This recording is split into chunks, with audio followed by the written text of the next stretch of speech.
Hello, welcome to Robyn's Roost. Maybe I should say Robyn's Messy Roost.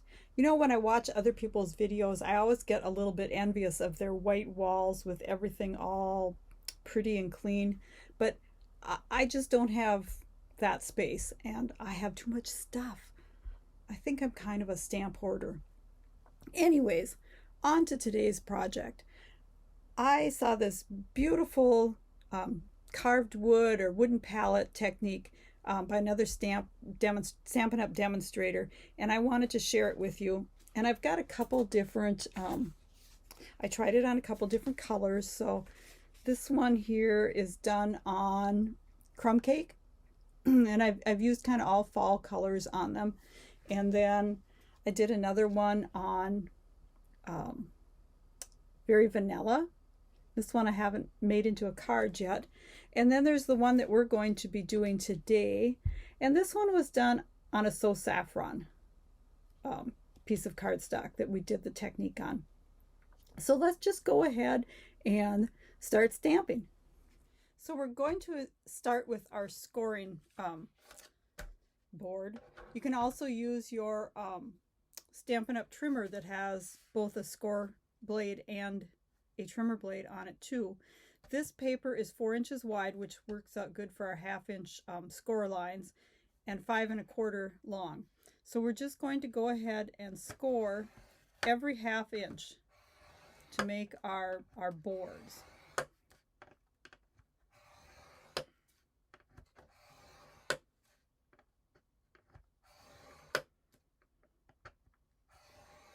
So it kind of looks like paneling or a palette.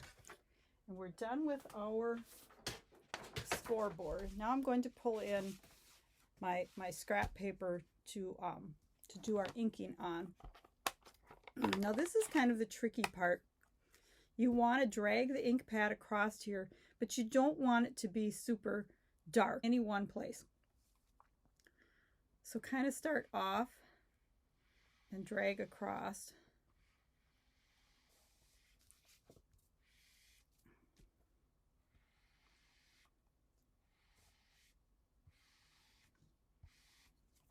So we want our board lines to be light.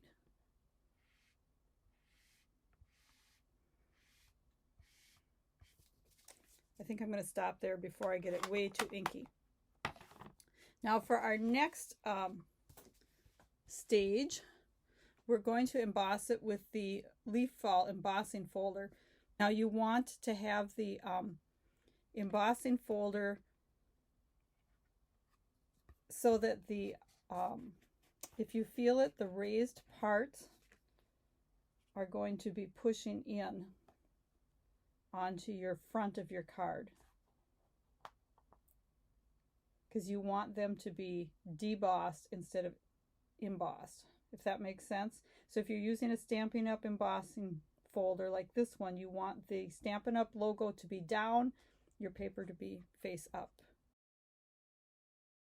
Just like that, and I'll go run it through. So now you can see that the embossing is actually pushed down into the paper.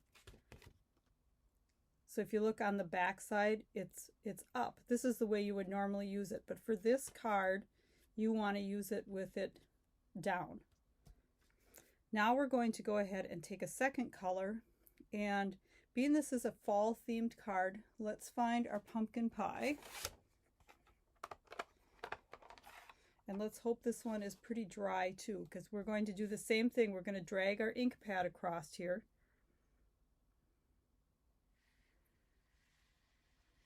Trying to get just the background inked, not the part that is debossed.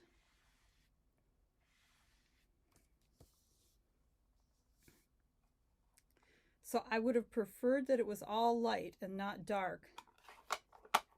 So the drier the ink pad, the better for this technique, right? So now we have these pretty leaves going across our board. Now let's build up our card. So I'm pulling in get that out of the way. I'm pulling in a piece of basic black that has been cut 4 1/8 by 5 3/8, which leaves just a little narrow snippet around to create a frame so that our piece really stands out. And then I have a standard card base that is 8 1/2 by 5 1/2 scored at 4 1/4. So now we're going to add a greeting to this, and we're going to be using the Charming Sentiments stamp set and the matching sentiment silhouette dies. This is so cool because it like fussy cuts for you, right? Each one of these greetings has a die that matches it. And then there's some other fun dies in here. Let me just pull it out and show you. So you've got birthday candles and this fun edge border die, some flowers, stars and hearts. So some fun things that you can use to spice up your card a little bit.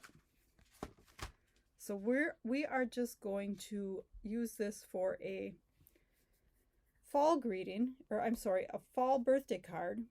So we're going to use the wishing you the happiest of birthdays. And hopefully it's in here because I have a whole bunch of these out.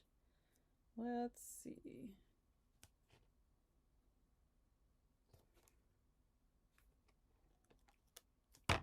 I always have a hard time reading those backwards.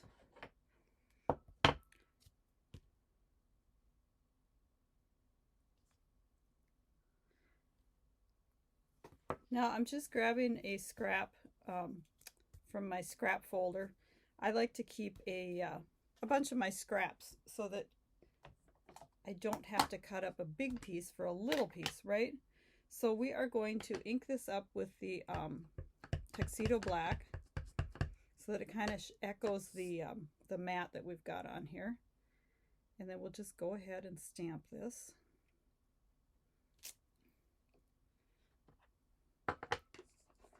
Now, as I've been using these dies, I've been writing which message they are because they are a little bit tricky to figure out which one goes where. So you can see I already have the birthday one written on. Some of them I haven't used yet, so I have to guess which one is which. But that way, after I've once used them, I don't have to guess again. And now I'll just go cut this out. Now, I haven't quite decided yet whether it's easier to stamp and then die cut or die cut and then line up the stamps, because these dies are a little bit tricky to line up.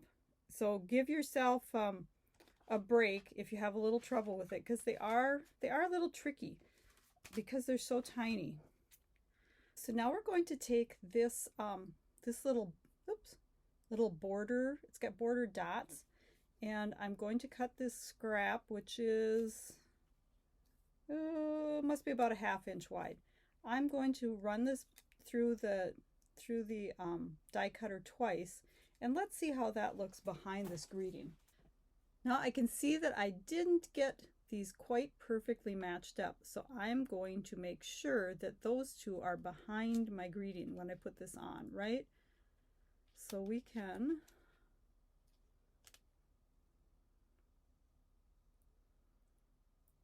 kind of line it up so that where they're a little too close, it doesn't show. And now to make that really stand out, let's do a 1-inch strip of black behind it. And actually I changed my mind and I did the black at 3/4, so it would just go behind there. So you could also use ribbon here if you wanted instead of the paper, but I thought it would be kind of fun to use this dotted border just to kind of play around with it. I like to play around with the different dies in a set, the ones that you don't normally use. So let's go ahead and get this all adhered.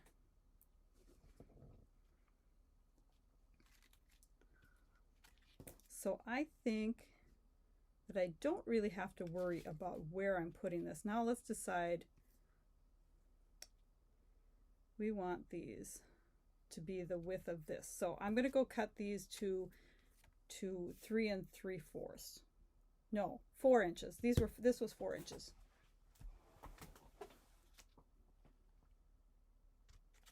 Now I did leave this a little bit longer than 4 inches because I didn't want to cut the circle, and I figured we've got a little bit of wiggle room here. Now I am going to adhere this with some liquid glue so that I don't have any glue in the holes. And remember, less is always more with the liquid glue. You don't want any big gobs.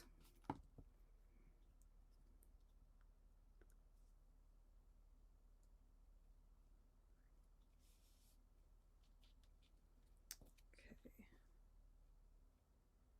And then let's go ahead and put this on with some mini dimensionals.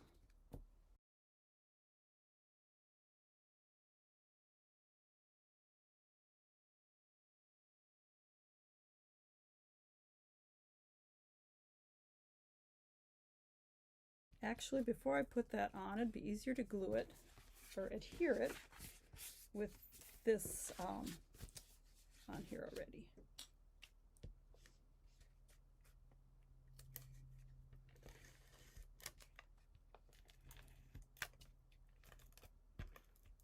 Did any of you have trouble getting used to the new Stampin' Seals? I know I did. I think we've finally become friends. To begin with, we were not friends.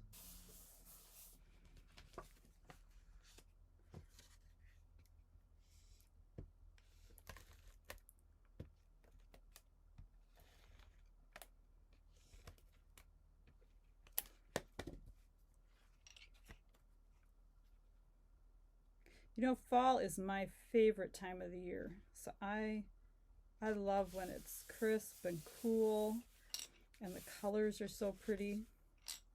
To me, spring is nice, but spring is mud season. I live on a farm, and it's just, if you live in the country, you know what I mean. It's mud season. Not that it isn't nice to see everything coming green, but the mud is just endless. Comes in on the dog's paws, it comes in on your shoes. It's just everywhere. So I like fall best. And then we're going to cover up our double so we don't see that we weren't perfectly aligned. Maybe that should be just a hair over. I'm not very good at straight. That's not one of my what do you call that? My best things. Now I think we need some gems on here too, up here. So let me see what I've got. Now at first I didn't like the way I had the darker colors in here. I wanted it all light. But you know, as I step away and I walk back, it kind of gives you that fiery, like when the sun hits the fall leaves. So now I've pulled out a bunch of my different embellishments, and I always go to the champagne rhinestones first. They're like my favorite. They sparkle and they'll give it that glow. I did pull out my rustic metallic dots and the brushed metallic dots, but you know, I don't think it'll give it that sparkle that I'm looking for. So I'm going to stick with my trusty champagne rhinestones. Whoops, if I can get them open. There it is. Do you have a go-to rhinestone? I know these are just my favorites. I love them. So let's put a mix of sizes on here.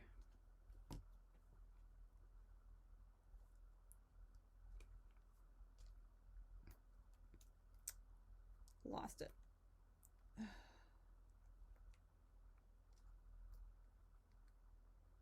And I actually tend to like the smaller rhinestones better. I don't know, I'm just not a big rhinestone girl, but I do try to sprinkle them in here and there.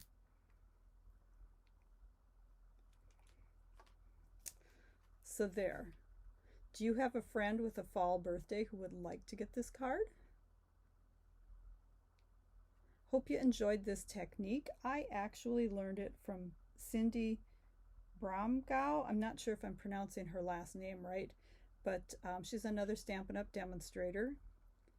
And I saw this on her blog.